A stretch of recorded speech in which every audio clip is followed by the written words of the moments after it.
Hello everyone, our topic today is about other body fluids.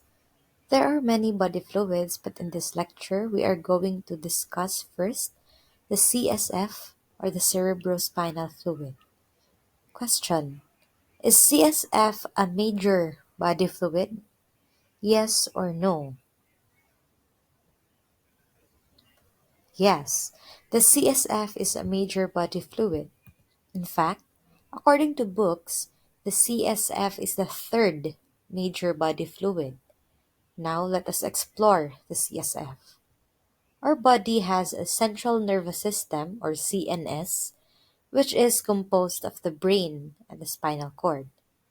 These two serves as our body and mind's control center, meaning they have a very important function in the human body, and thus they must be well protected. So here comes the function of the CSF. The CSF surrounds the brain and the spinal cord to serve as their cushion and to protect them against trauma. Lining the brain and the spinal cord are coverings known as meninges, singularly called meninx. So the meninges have three layers from the outermost to innermost, which we can easily remember if we use the mnemonic DAP or DAP. D is for dura mater, A is for the arachnoid matter, and P is for the pia mater. So in this photo, if this is the skull, if this is the skull, the layer closest to it is this one, which is the dura mater, as the dura mater is the outermost layer of the brain and the spinal cord.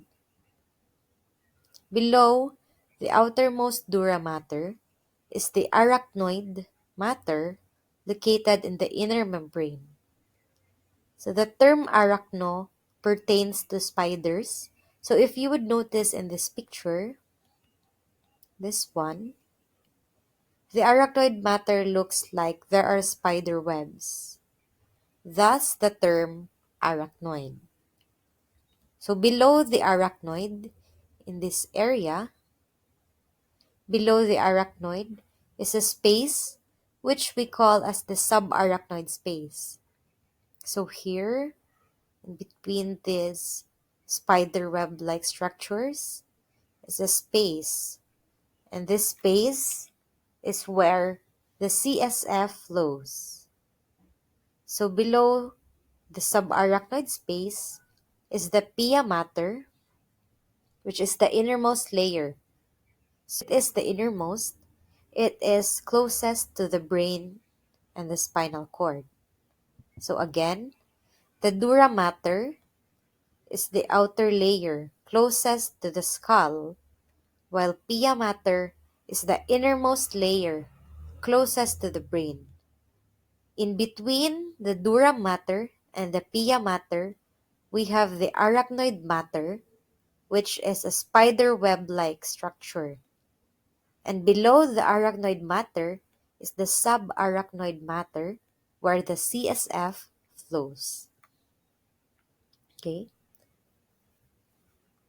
So as seen in the table, the layers DAP are Latin words and they have other names. So the dura mater is also known as the hard mother. So to easily remember this, you just have to think that anything hard is durable. Usually, ang mga hard or durable, kailangan nasa outer layer. So of course, the outer layers must be durable. Durable outer layer. Next, we have the arachnoid matter, which is also known as the spider web-like. From the term itself, arachno, as what I have mentioned earlier, it pertains to spiders. So it can be easily remembered. Arachno Just think about spiders. So the other term for arachnoid matter is spider web-like. While for pia matter, Latin word pia mater is also known as gentle matter. So to remember this, you can think of Pia Wurtzbach being gentle and showing her innermost beauty. So si Pia Mater or si Pia Wurtzbach kay gentle, and she shows her innermost layer, her innermost beauty. So look at this picture.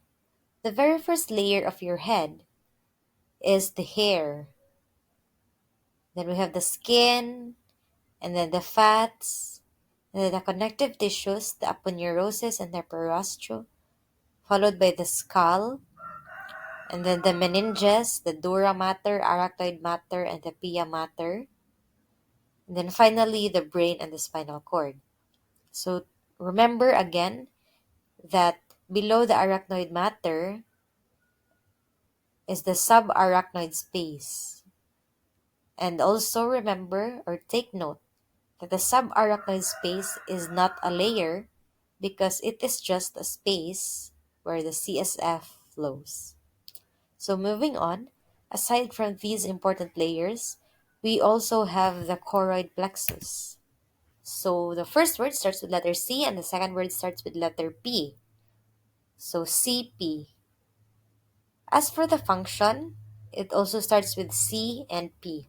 So choroid plexus, CP, and this function is for CSF production, that is also CP. So to remember, CP, CP, choroid plexus, CSF production.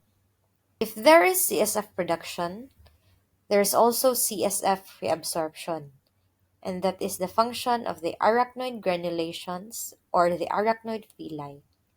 So take note that the rate of the CSF production must be equal to its reabsorption and vice versa. So the rate of CSF production is 20 ml per hour, and the rate of the CSF reabsorption is also 20 ml per hour. That is to maintain balance or equilibrium.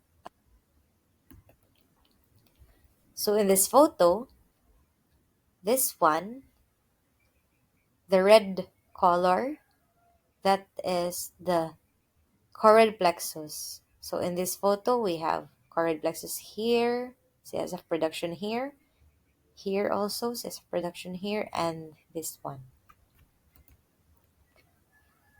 So another picture, this one, the red color. This one is this choroid plexus, and also this one, choroid plexus. This diagram, let us understand the CSF production and reabsorption. Let us imagine that this drawing, this is the blood vessel. Okay? And let us imagine that this is the choroid plexus, which is this for CSF production.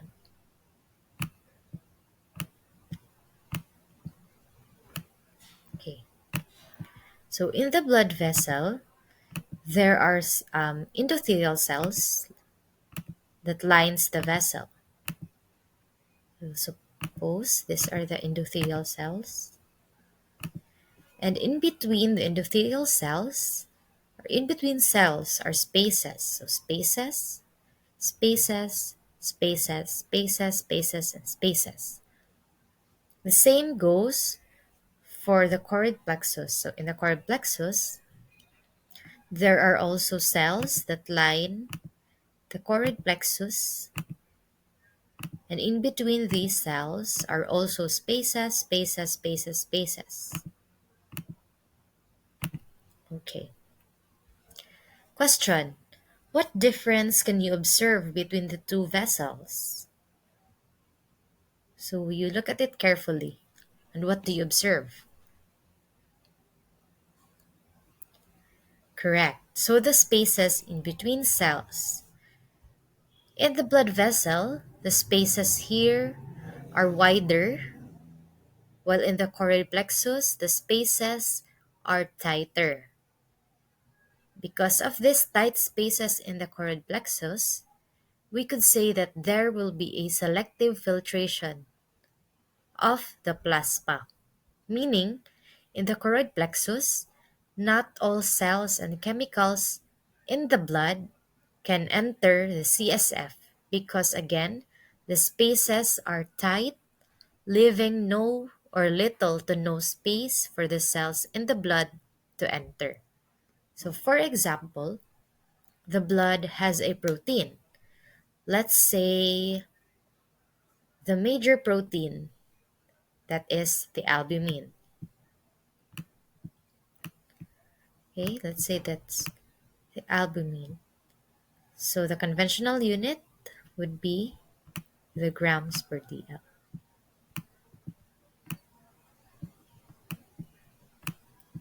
Okay, albumin in grams per dl.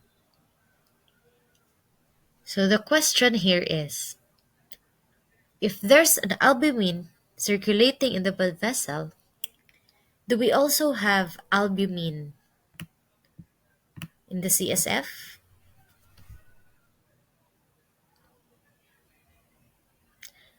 Yes, we still have. However, okay, we still have albumin in the CSF. However, it is in mg per dl. Because again, okay, that's mg per dl. Because again, only very little amount of albumin can enter the CSF due to the tight fitting junction or the tight fitting spaces in between the cells lining the choroid plexus, lining the vessel rather. So if ever na may makalusot man na albumin from the blood into the CSF, that would be a very or very few or very little amount only. So that's in mg per dl only. Another example, WBCs. So remember that the WBCs are large cells. So can they enter the CSF? Yes or no? They are too large to pass through. But just like the albumin protein, if ever may makalusot na WBCs, that would also be in little amounts. Very little amount only. So normally very little amount of WBC only in the CSF. How about the IgM?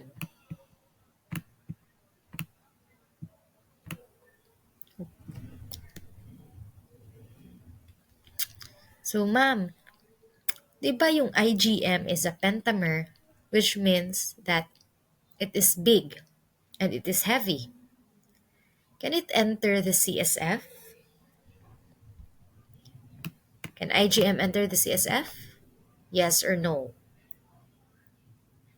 Okay, no. So negative or no IgM in the CSF.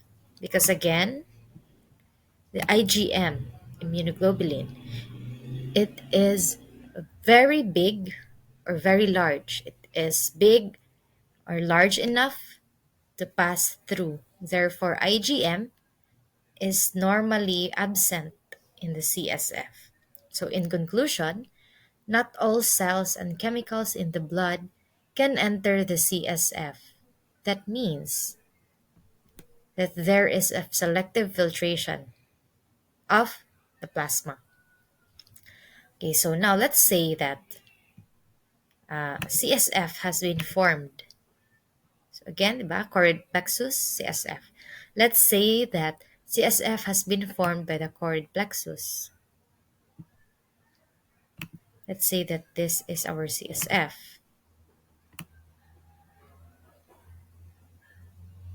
Okay. Okay, for example, this is the CSF. what will happen to the formed CSF? So it will go to the arachnoid space. Let's assume that this is our arachnoid space. So again, the arachnoid space is where the CSF flows, so it will circulate here and then go to the brain and the spinal cord. Eventually, it will go to the arachnoid villi or arachnoid granulation. And again, what does the arachnoid villi do? For CSF reabsorption. So question, where will the reabsorbed CSF go? It will go back to the blood circulation. So it will go back to the blood circulation and then it will mix again with the plasma and then it becomes a plasma again. Eventually, it will become plasma again. So that is why the rate of the CSF reabsorption, which is 20 ml per hour, is also the same rate of the production, that is 20 ml per hour. So if 20 ml per hour is produced, then 20 ml per hour is reabsorbed. So now that the CSF here has already become a plasma again, it will be filtered again by the choroid plexus. And then after it has been filtered, it will become a CSF again, and then the CSF will flow to the subarachnoid space again, and then goes to the villi again, and then mix with the blood plasma, and then it will become a plasma, and then filtered by the choroid plexus again, and then becomes a CSF again, and so on. Okay, so it is just a cycle. Okay, so let's have a recap. What is the function of the choroid plexus? Okay, correct. CP, CSF production. Choroid plexus, CSF production.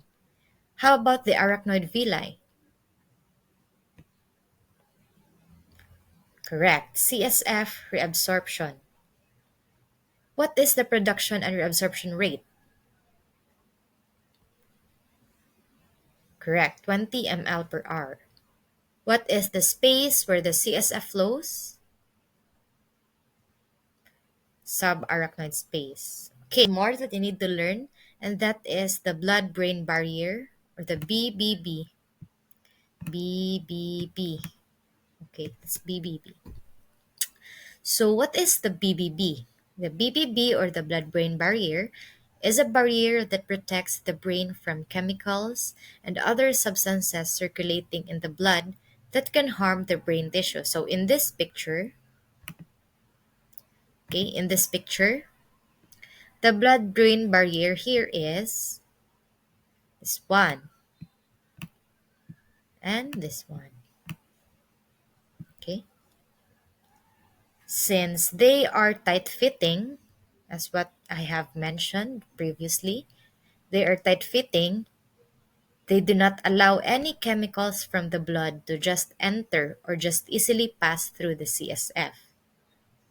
If we also look at the diagram, this is the blood, okay, and then this is the brain, rather, this is the brain, and then this is the barrier. Blood, brain, barrier. Okay. So the disruption of the blood-brain barrier allows the WBCs and other chemicals and proteins to enter the CSF just like in meningitis. So for example,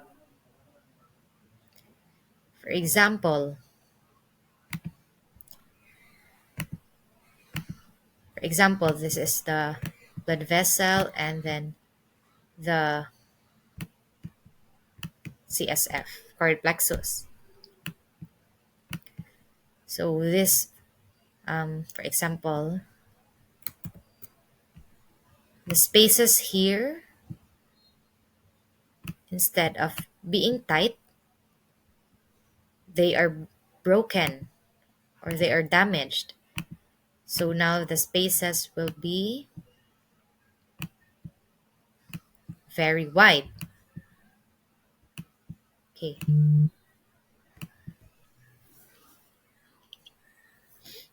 So as what I have said again, the disruption of the blood-brain barrier allows the WBCs from the blood, the proteins from the blood, chemicals, and other organisms to enter the CSF, just like in meningitis.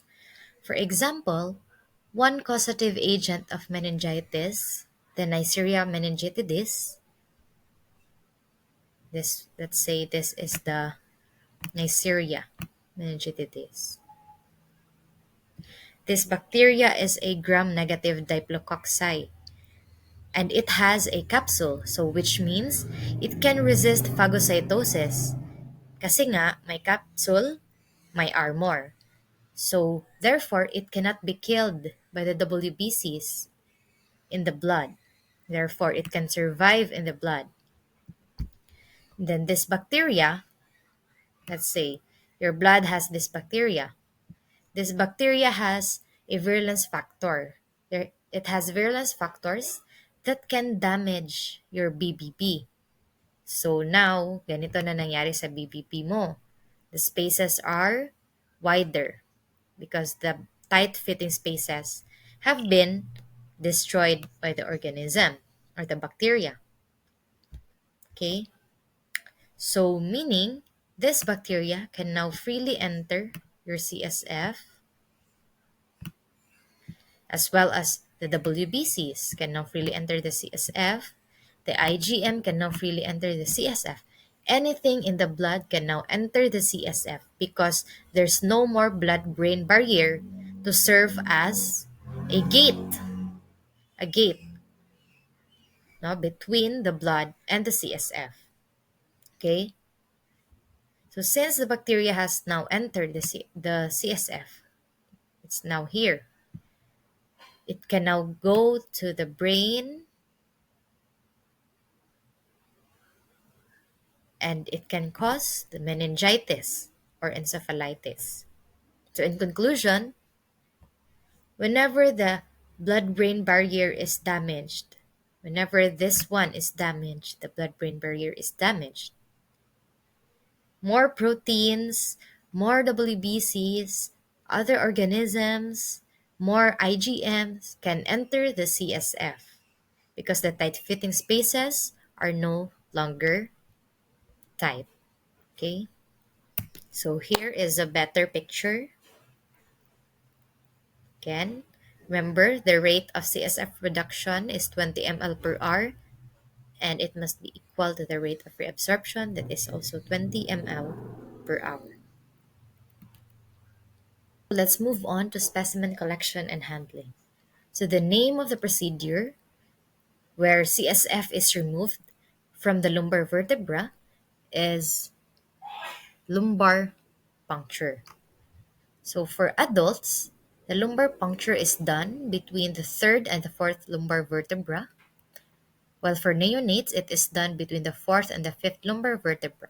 So in this picture, this one is the L4, the fourth lumbar vertebra, and the fifth.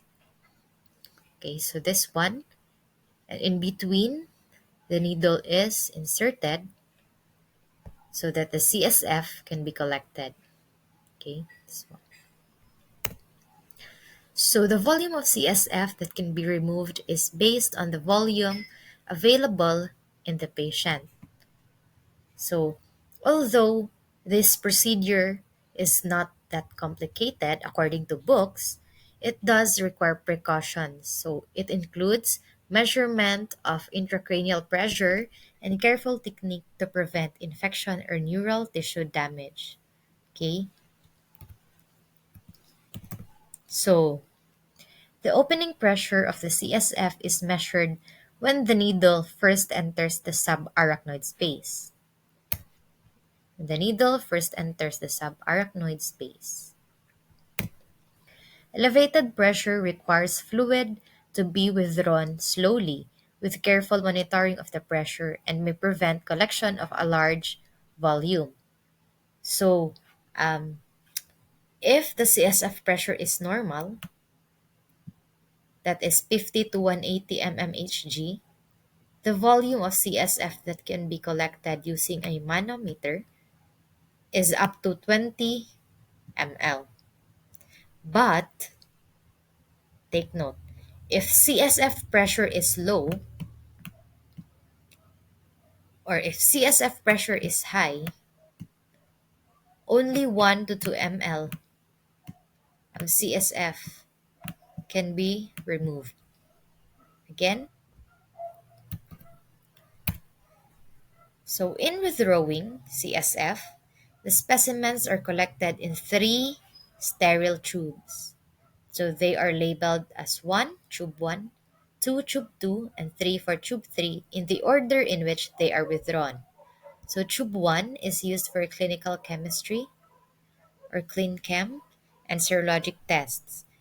Why? It is because these tests are least affected by blood or bacteria introduced by the spinal tap.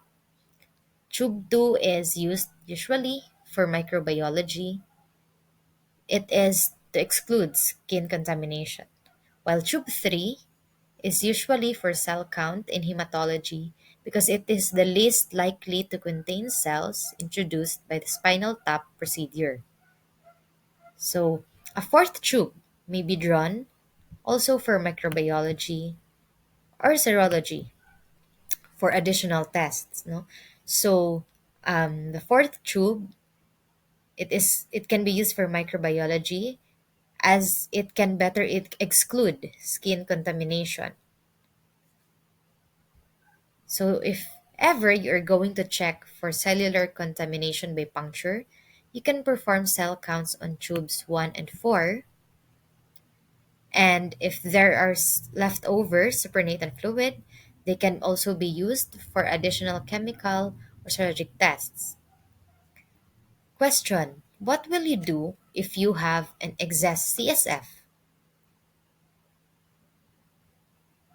Remember, do not discard excess CSF. You have to keep them frozen until they are no longer needed because you know that collection of CSF is an invasive procedure and it is not painless. So if ever there are excess CSF, we must keep it stored in a frozen temperature until it is no longer needed.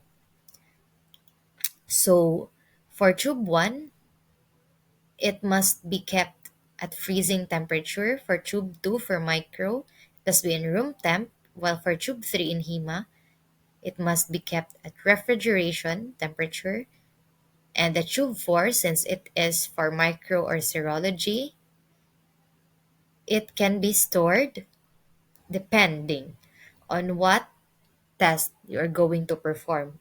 To store it at a temperature for microbiology, that is the room temperature.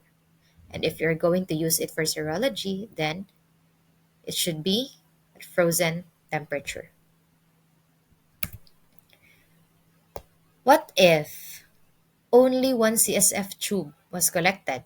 Let must go to the microbiology first. Okay?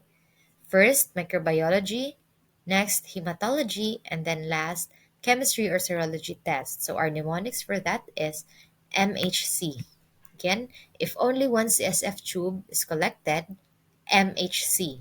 Microbiology first, hematology second, chemistry or serology last. Now, moving on, let us go to the CSF appearance. So a normal CSF should be crystal clear. Why? Based on our previous discussion, why is CSF normally crystal clear? Correct?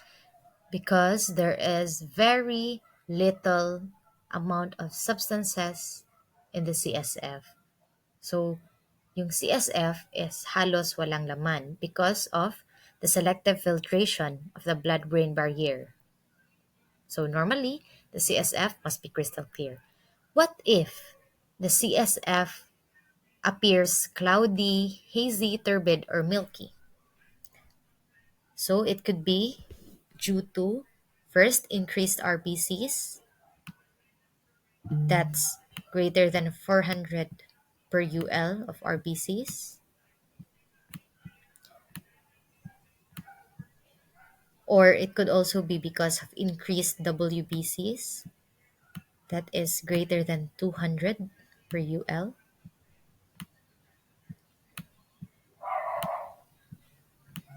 just like in meningitis, increased lipids and proteins.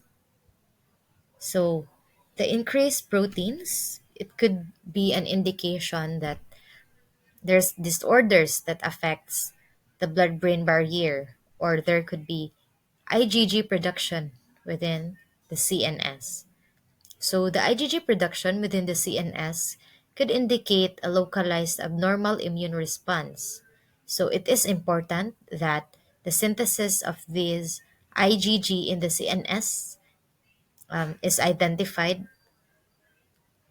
uh, because it is important in diagnosing neurological conditions, particularly multiple sclerosis. So we will discuss that later. Next, we have the term xanthochromic. Xanthochromia is a term used to describe the CSF supernatant that is color pink, yellow, or orange.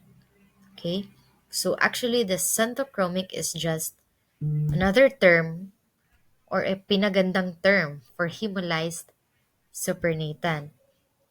So a variety of factors can cause xanthochromia. The most common is being the presence of RBC degradation products or the hemoglobin degradation products. So depending on the amount of blood and the length of time that it has been present, the color will vary from pink, very slight amount of oxyhemoglobin, to orange, heavy hemolysis, or to yellow, which is because of the conversion of oxyhemoglobin to bilirubin or unconjugated bilirubin. So the oxyhemoglobin is the normal form of hemoglobin. So it is bright red in color and it carries oxygen in the blood, or it carries the oxygen molecule. So if this oxyhemoglobin is converted into bilirubin, then the color would be yellow.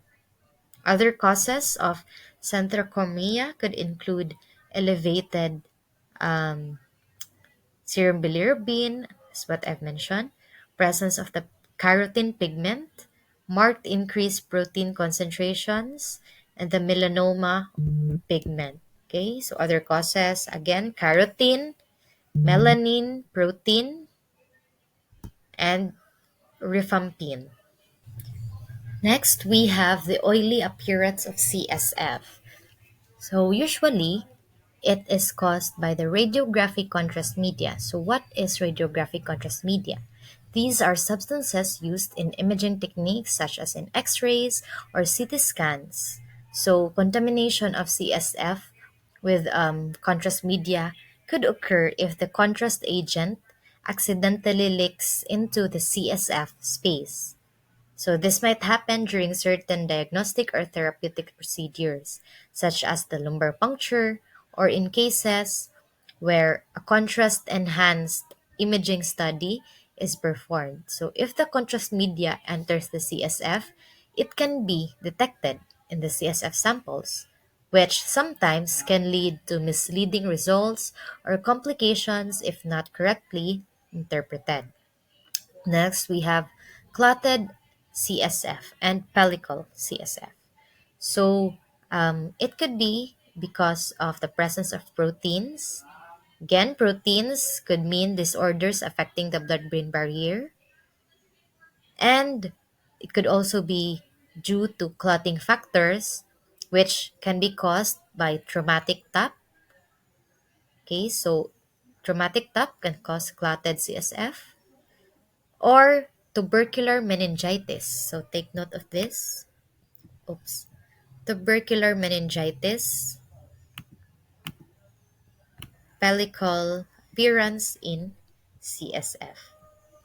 Okay. So a pellicle appearance in CSF, it refers to formation of a thin film-like layer. So look at this picture. This is a pellicle appearance in the CSF surface. So it could also be formed, or it could be formed in the layer of the CSF after the CSF has been collected and allowed to stand. So, a classic web-like pellicle is associated again with tubercular meningitis.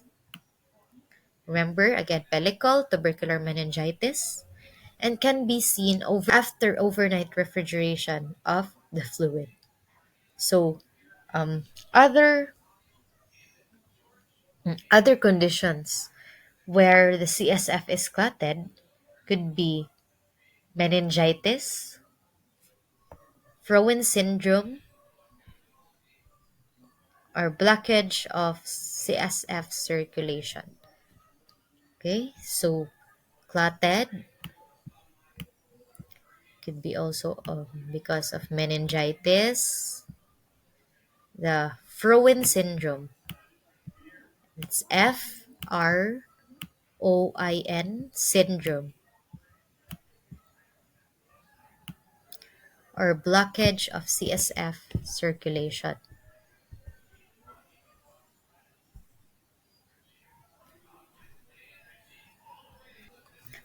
Next, a CSF can also appear bloody. So, as we know, bloody CSF, or any fluids that is bloody, excuse me, can be because of increased RBCs. So, in this case, if the CSF is bloody, the RBCs is greater than 6,000 per UL. So, grossly bloody CSF can be an indication of intracranial hemorrhage, intracranial hemorrhage, but it may also be due to the puncture of a blood vessel during collection or spinal tap procedure, that is traumatic tap. So how do you know if the bloody CSF is caused by the traumatic tap or the intracranial hemorrhage? Okay, how do we know? Okay, so in this table, we are going to differentiate traumatic tap from intracranial hemorrhage. So in traumatic tap, first we have the blood distribution. So in traumatic tap, the blood distribution is uneven, meaning the blood in tube 1, the amount of blood or RBCs present in tube 1 is not equal to the amount of RBCs present in tube 2 and in tube 3. So as we can see in the drawing, tube 1 is very red, meaning there's very many RBCs in there. And then in the tube 2, it is already pinkish, so lesser RBCs than the tube 1. And in tube 3, the CSF is now clear. Okay? Why is this so? When there is traumatic tap, this is what happens in traumatic tap. Of only collecting the CSF flowing in the space, the subarachnoid space, the needle hits the blood vessel. Now, since the blood vessel has been punctured, of course, blood will come out of the blood vessel. So it will go here. Now, the tip of your needle, the tip of your needle is here. So since that area has been hit by the needle, that area is now filled with blood. So when you collect this area and place it in tube 1, it is expected that the tube 1 is very bloody. Now, since you have already collected this, you've corrected that area, CSF from that area, a few bloody CSF is now left in the space. And that few CSF that has been left, you will collect it and place it into tube 2. So now, since konti na lang yung CSF na bloody na nasa space, your tube 2 is not as red as tube 1. Okay? And then, you are going to collect for tube 3. So, you have already collected all the CSF that has been contaminated with blood. Contaminated. Okay? So, na-collect mo na yung contaminated with blood na CSF, nalagay mo sa tube 1, nalagay mo sa tube 2.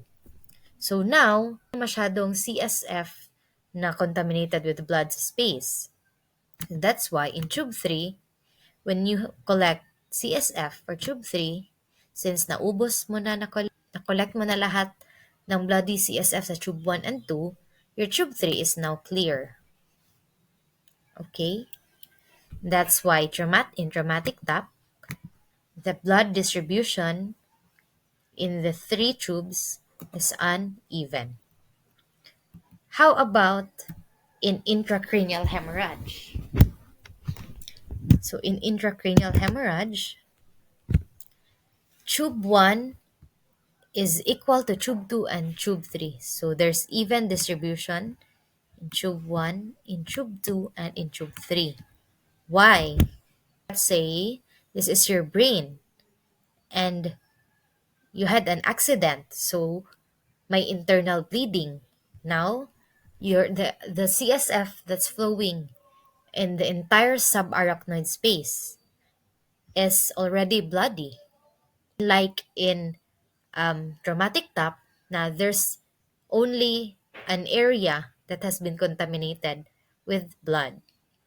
Okay, so now since your entire brain is bleeding, if you collect blood from here and place it to tube 1, then it is expected that your tube 1 is bloody as well. Then if you collect another for tube 2, again, it would still remain bloody. And if you collect for tube 3, again, bloody. Even if you collect more for tube 4, 5, 6, if the brain itself is bleeding.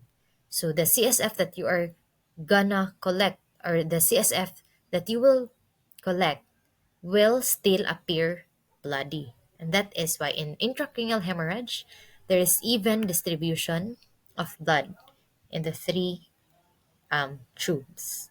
Next, we have clot formation. Traumatic tap, there is clot formation. Why? Because of plasma fibrinogen. While in intracranial hemorrhage, there is no clot formation. Why? Because the CSF has no fibrinogen. Or if there's fibrinogen in CSF, it is not enough to form clot. Next, we have supernatant. So we must compare the supernatant in order for us to differentiate traumatic tap from intracranial hemorrhage. So in traumatic tap, for your tubes, traumatic tap, you have uneven, right? Uneven tubes. If you are going to centrifuge all these tubes, this would be the result. So the clot is formed. This is the clot that has been formed. And your supernatant is clear. So take note that the blood from the punctured vessel is fresh. The blood was only released because it was punctured. So the blood that has been released is fresh from the blood vessel and it is not hemolyzed. That is why when you centrifuge, the supernatant must be clear. While in intracranial hemorrhage, if you centrifuge the 3 tubes, all 3 tubes, this is the result. So there's no clot formation because again, no fibrinogen or not enough fibrinogen to clot. But the supernatant is xanthochromic. Again, what is xanthochromic? It is just another term for hemolyzed. No? So it is because the RBCs in the CSF will lyse after 2 hours. Now, if bleeding is more than 2 hours, because of course, bleeding in the brain, it will not stop until it is um, treated. So, bleeding in the brain is more than 2 hours, the RBCs will hemolyze. So, lalabas ang mga hemoglobin. The hemoglobin will go out and it will lead to xanthochromic CSF. So next we have erythrophages. Erythrophages are macrophages with ingested RBCs. So in traumatic tap, they are absent, while in intracranial hemorrhage, they are present. Specifically, we have hematoidin and hemosiderin. Again, we have hematoidin and hemosiderin in intracranial hemorrhage. Why is it that erythrophages are present in intracranial hemorrhage? Diba, normally, the CSF does not have RBCs. If there is RBC, such as in intracranial hemorrhage, RBCs that has been lysed after 2 hours of bleeding, the macrophages will see these RBCs as foreign, and then they will eat the RBCs, forming erythrophages, hemosiderin, and hematoidin. Okay? Lastly, we have the dimer for traumatic tap that is negative, while in intracranial hemorrhage that is positive. There's the dimer.